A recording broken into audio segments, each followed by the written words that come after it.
Et je vous le disais, Michel Zerbib nous a donc rejoint en studio, notre chroniqueur judiciaire sur tous les fronts. Bonjour Michel. Bonjour Ilana. Alors nous évoquions hier le procès des attentats du 13 novembre 2015, encore loin de s'achever, on en parlera encore. Mais ce matin, un mot donc de la fin de cet autre procès, celui des complices de l'attaque de Saint-Étienne-du-Rouvray. Vous avez donc suivi ce procès jusqu'à son terme, Michel. La Cour d'assises spéciale antiterroriste de Paris a condamné hier Yacine Sebaya à 8 ans de prison, Farid Khelil à 10 ans et Jean-Philippe Jean-Louis à 13 ans. Alors avant de revenir sur les motivations de ce verdict, est-ce qu'on peut parler du déroulement de cette audience durant laquelle les accusés ont eu le dernier mot ? Oui, Ilana, c'est le déroulement toujours des procès aux assises. Le dernier mot est donné aux accusés. Alors le premier à s'exprimer, c'est Yacine Sebaya, dont on avait parlé.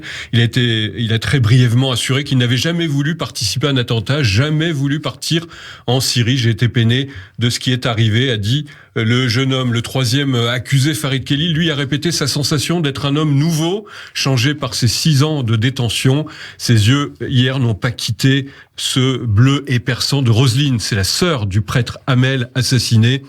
Il a demandé plein de fois pardon, c'est son terme. Ce ne sont que des mots, mais je demande de garder foi en moi, en l'occurrence. Et vu votre situation, on pourra jamais assez leur demander pardon, a souligné à sa suite Jean-Philippe Jean-Louis à propos des victimes. On est tous reliés par ce qu'on a vécu dans cette salle. Chaque jour, je pense à vous, a dit le jeune homme qui a remercié même les parties civiles pour l'absence de paroles de haine.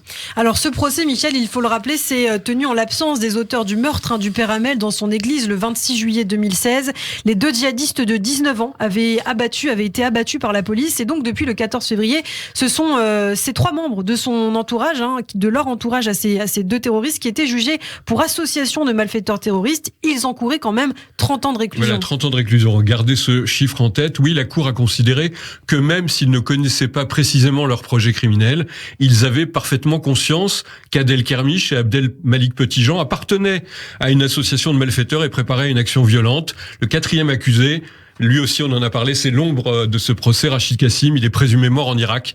Il a été condamné par défaut à la perpétuité avec une période de sûreté de 22 ans pour complicité de l'assassinat. Alors, au terme de 7 heures de délibéré, la peine la plus lourde pour les accusés présents a été prononcée contre Jean-Philippe Jean-Louis, qui avait tenté d'aller en Syrie avec Petitjean et qui dirigeait depuis la Seine-et-Marne une chaîne Telegram qui avait un rôle central dans la propagation de l'État islamique. Il a alimenté la haine dans les esprits jeunes et souvent faible, a dit le juge. La Cour a condamné le jeune homme de 25 ans à 13 ans de réclusion. L'accusation en avait requis 14. Alors ça, c'est pour Jean-Philippe Jean-Louis. Qu'en est-il des 2 autres, Michel, puisque vous nous disiez mardi que les réquisitions étaient relativement clémentes? Oui, on peut le dire. Pour Farid Khelil, condamné à 10 ans, le ministère public avait quand même demandé 9 ans, là. Donc c'est un contre-exemple. Le président qui souligne qu'il avait constamment soutenu son cousin, Abdel Malik Petitjean, dans sa volonté de mener une action violente sur le territoire. L'homme discutait aussi sur Telegram d'un projet de départ en Syrie avec Jean-Louis et Petitjean.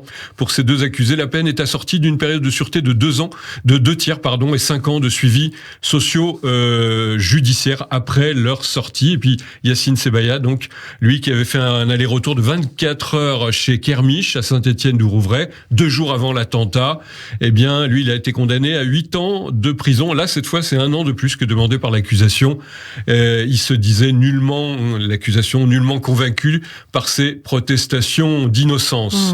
Alors, qu'en est-il des réactions? Un mot qui revient, je crois, c'est apaisement, mais étonnante mansuétude. Oui, c'est vrai qu'on peut le dire, Ilana. Apaisé, a dit Roselyne Hamel. C'est la sœur du prêtre assassiné qui expliquait que les paroles de pardon de Farid Khelil hier matin lui avaient fait beaucoup de bien et qu'elle espérait qu'il soit sincère.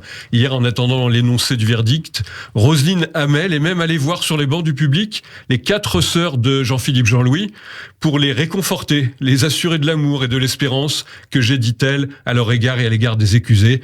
À noter que juste avant le verdict, Monseigneur Lebrun est allé lui-même dire au revoir à chacun des accusés dans le box. Je ne crois pas, ça c'est mon opinion, que tout le monde puisse avoir cette grandeur d'âme ou peut-être cette croyance folle ou naïve en l'humanité. Eh bien, merci beaucoup Michel Zerbib. C'était donc un point très complet sur ce procès de Saint-Étienne-du-Rouvray. Vous pouvez retrouver tous les épisodes sur notre page YouTube. Merci Michel, à demain. À demain.